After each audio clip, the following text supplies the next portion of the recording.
Hail, Internet! It's Paul. It's Matt, the Dork Lords. Today, we're talking about the second episode of the new HBO series, A Night of the Seven Kingdoms. The episode entitled, Hard Salt Beef. We open with Duncan attempting to find one noble who remembers Sir Arlen's service, who could therefore vouch for Duncan in the tournament. No one remembers him, until later in the episode, obviously. We see an old Sir Arlen in the days leading up to his demise, likely caused by the untreated wound that we see on his wrist. But much like we opened episode 1 with a pooping scene, we open episode 2 with a peeing scene. It's the tales of Duncan the Junk. You're not watching CBS, Paul. It appears the showrunner, Ira Parker, it seems like he's trying to shock the audience at the top of each episode. Because nothing else in either episode is as gratuitously visceral as our lead-off pooping and peeing scenes. Sure. So I am thankful that is seemingly not the overarching direction of the show. We can only hope that he exhausts the variety of fluids that come out of the body. No, I'd say here's my theory crafting. Next week, we complete the excretion trilogy with a Monty Python style vomiting scene. I'm in for it. Let's do it, Paul. Here we go. All right. In any case, we end with Duncan lamenting the fact that so few people remember Sir Arlen or his deeds, and likely pondering whether that's his own fate as a hedge knight. But he ends the episode with a moment of resolve, saying, "His name was Sir Arlen of Pennytree, and I am his legacy. On the morrow, we will show them what his hand has wrought." Credits. So, all that said, Paul. Matt. What'd you think of episode 2? I enjoyed this one as well. And we're seeing the sort of all the different aspects of the show. This is another one where you could say it boils down to the fact that, in this episode, he is able to get someone to verify his right to check the box. Baelor remembered Sir Arlen. Thank the Lord.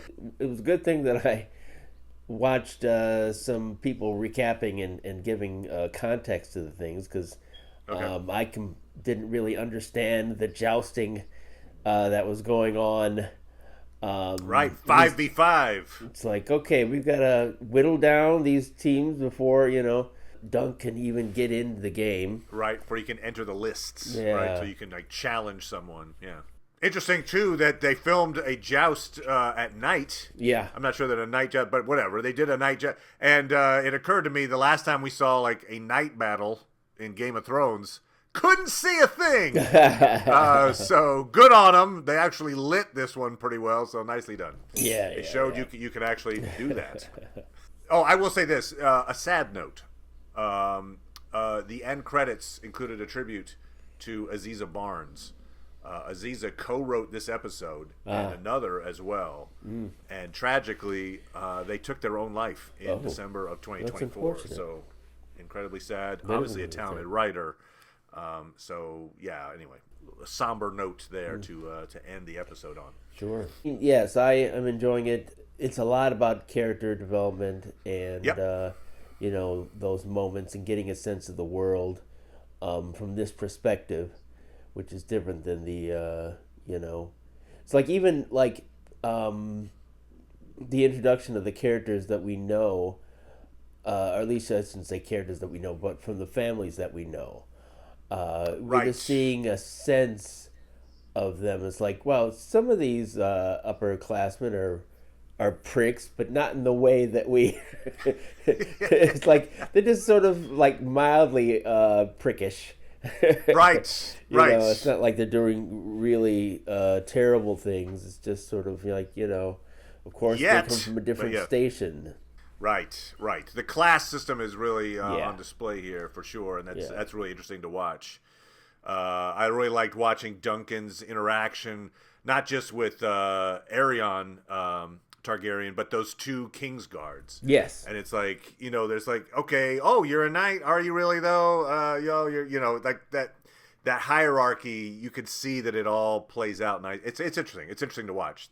I think it's well written in that way. You can see Duncan, because he even says later, like, no, they are my betters. Like, I'm not, I'm not equal to them. So he has to treat them in a very specific way. And it's interesting how rich the world is, because Egg was aware of the importance of the family and what they were talking about in a way that, they just weren't going to give Dunk. They weren't going to feed it to him. It's like, wait, you were crabbers? What? And so how you were just like me and like exactly. Probably how did you we are being modest and you don't even see it.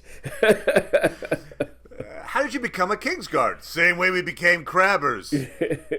Oh, in other words, you just owned all of the crabbing industry okay, great. They were just basically like, corporate bigwigs. So not the guy in Duncan's mind. He's like, we were just simple fishermen, and then suddenly I fished enough, and then I became, okay. Yeah, that was pretty good. A scene that moved me, Dunk selling Sweetfoot. Yes. This is Arlen's horse. You were imagining it as a big cat? Is that what you were doing? No, actually, good point. I could have, but I grew up around horses. Oh. So, in fact, I had a Palomino pony, Taffy, who I talked to a lot, just like Duncan talked to Sweetfoot. Taffy and I we'd be riding on the trails. I just chat with her all the time. Feed her apples? Yeah, well, okay, a little special thing about Taffy. Taffy was blind in one eye. Oh. And so whenever we would walk a certain direction, let's say she wouldn't see that there was, let's say, like a hose on the ground. So she wouldn't see it. And then if we turned around and walked the other way, suddenly there was a hose where there wasn't one before. So she would freak out and like, no, it's okay. Okay. Anyway, but that was we had a great relationship. But so anyway, I'm just saying he better buy back Sweetfoot. Because if he doesn't, I'm going to hold it against the show. How dare you sell Taffy? Anyway, so there you go. Okay. Interesting. Okay. Don't do it. Don't do it, man. But it's also interesting that in this episode, so Duncan gets rid of Arlen's horse, Sweetfoot, sells his armor, sell it for scrap, because he's trying to get enough cash to get his own armor. Yes. And then he replaces his crest at the direction of Baelor Targaryen. It's like, okay, so I've got to paint over the old crest with this new elm tree crest. And so I think that adds more poignancy to that ending monologue, because it's like Arlen's legacy is fading, as his trappings of knighthood disappear. Right. And so Duncan is one of those last kind of legacy moments. Anyway, so it's good. I like the way that they pulled that off in this episode. Yeah, so it was great the way they, expounded on Egg and Dunk's relationship, and Egg, his diminutive wingman. Oh, yes, when they're talking to Tansel. But I also love that there was some pretty funny dialogue there where Egg is saying, he says, I'm a bit puny even for my age. Everyone always told me so. Yes. And then Duncan says, everyone's always told me I was stupid. Yeah. And then there's this long pause, and then Egg's like, and so it's great because it has all the trappings of a Duncan's going to deliver fatherly advice. He's going to become this mentor figure for Egg. But no, it's like he just proves everything. Duncan proves in that moment that everyone was right about him. Yes. Yeah, you're just stupid. So that was good. I like that dialogue quite a bit. Yeah, but and clearly Egg doesn't lord it over, especially, but he's well educated. Yeah. And we'll talk about this in a second, but I feel like that's one of the giveaways to his real identity. Sure, is like this guy knows a lot about things like nobility and royal families, and he knows a lot for just a little guy hanging out in a bar. Yeah, but we also get a scene where Sir Lionel Baratheon comes back. He recruits Duncan to aid in a tug of war. And it's a game that Lionel's side eventually wins, with Duncan anchoring the team. Sure.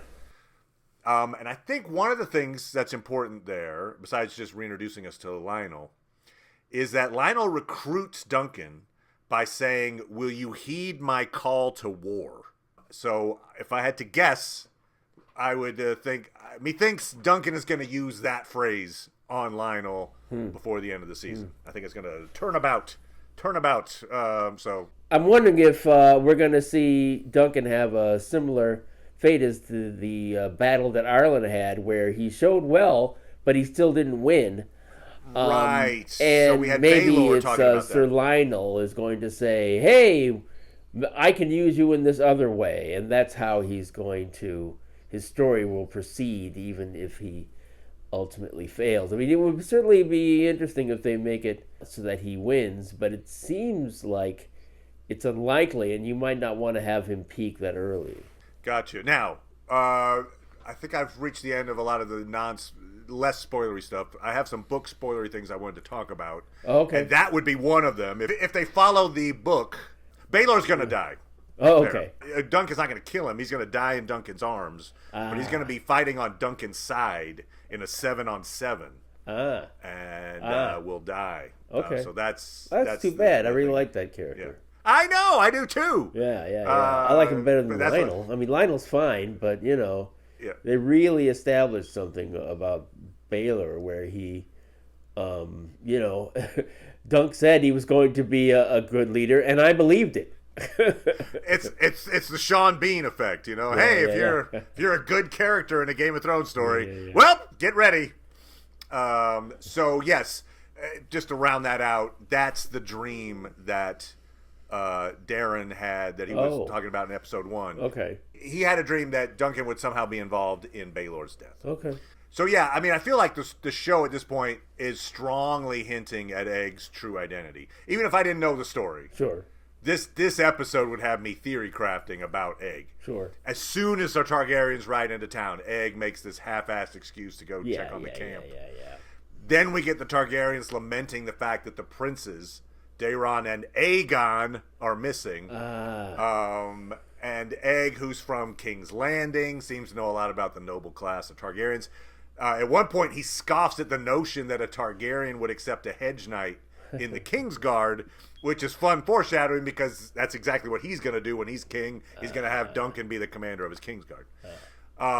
Also, Duncan tells Egg, "You're a likely lad," which is a nice Easter egg. See what I did there? Because when Egg becomes king, his title is Aegon the Unlikely. We get another puppet show. Yes. Featuring another knight from the Age of Heroes. The first episode we saw Serwyn of the Mirror Shield slaying a dragon.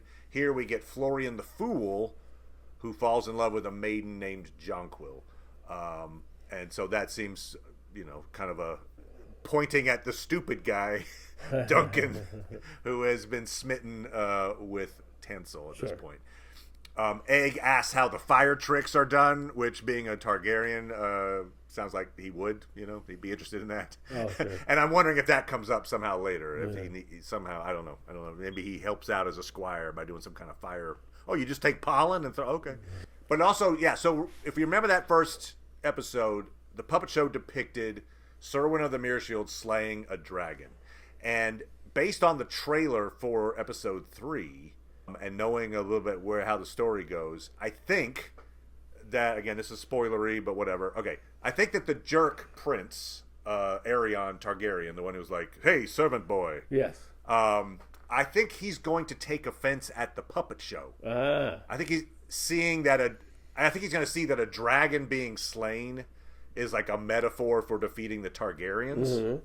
Is my guess, and so I think that's going to propel the events of the rest of the season. Okay, it's going to put him at odds with Duncan, and then a giant joust unfolds. Something else that was a little mysterious to me that I want to ask you about. Okay, it was Lady Gwyn's interaction with Dunk. So she's the daughter of Lord Ashford. Dunk is eavesdropping on the Targaryens. Yeah, after watching it twice, I wasn't sure if she exposed them or was just sort of there once they realized that he was listening in. Yeah, I don't think she exposed him. I think okay, but good point, maybe. But so she says the prince's sons are missing, probably dead. Wars have started for less. Right. Then he doesn't respond. I mean, he kind of looks at her like, Sure. okay.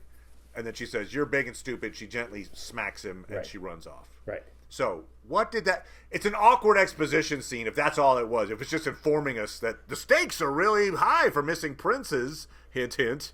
But that... it felt like there was more to that scene than simply telling us, hey, it's a big deal that the princes are missing. Do we feel like... Was she flirting with Duncan? Does she know about... Maybe she saw Duncan and Egg together, and maybe she's guessed Egg's identity and is like, hey, this is important. You probably shouldn't be housing the missing prince, idiot. Interesting. Or she just thinks he's stupid because he's casually eavesdropping on a conversation that could get him killed. I don't know. It felt like there was something. Interesting. It'd be interesting if you're right.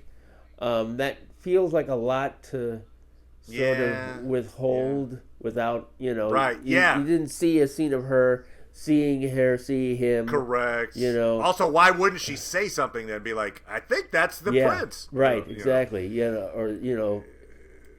Try to establish more of a relationship so she could have more certainty of getting in contact with Egg if she needed. So she could be like, okay, where is he now, or blah blah blah. Agreed. There's not enough groundwork laid. It doesn't feel like it. No, it seems like I feel like it's.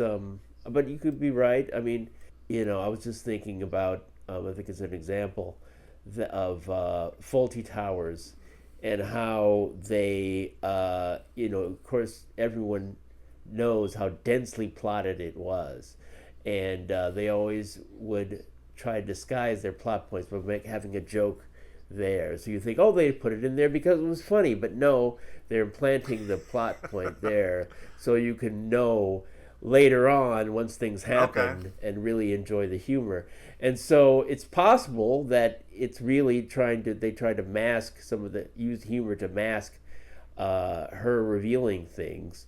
But it may have been her not intentionally revealing something, just her expounding on things that Dunk should be aware of and isn't, like, their family and all that. And maybe it's just stupid for him to be there listening in when they could, get angry and hurt him for that.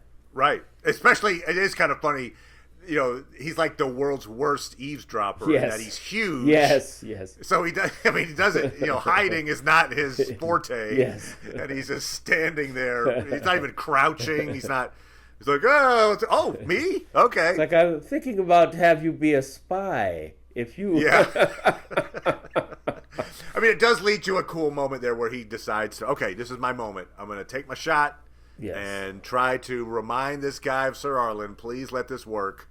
And it does. So that's an interesting thing. But yeah, it was just that, I just wonder if that interaction is going to lead to something. That's all. I don't know. We'll see. We'll see if that does. Yeah, no, I mean, certainly, a danger with the show is if they don't put enough effort into the female characters. And we haven't seen that many yet. I mean, the first one we, got those ladies of the night, but we didn't see them again this episode. Well, Tansel, I guess, would qualify. But she's not one of those paramours, all I'm saying. Tansel, yes, would qualify. But we didn't get that much with her. So, I guess really, of course, it's the Dunk and Egg show. So they're the ones we're getting the most of. And I think they're trying to introduce us, at least in a small way, to all the participants in what will be this big joust if they follow the story. Right. And so it's like, okay, we've got a bunch of that person's important. Could be that's what they're attempting to do as well. And these episodes are shorter. Yes. Right? I mean, I don't think they're unnaturally short, but they're not an hour. Right. So we will be back talking about episode 3 of A Night of the Seven Kingdoms. Thank you as always, Paul. Appreciate it, good sir. No problem. And we'll talk to everybody next time. Bye. Bye.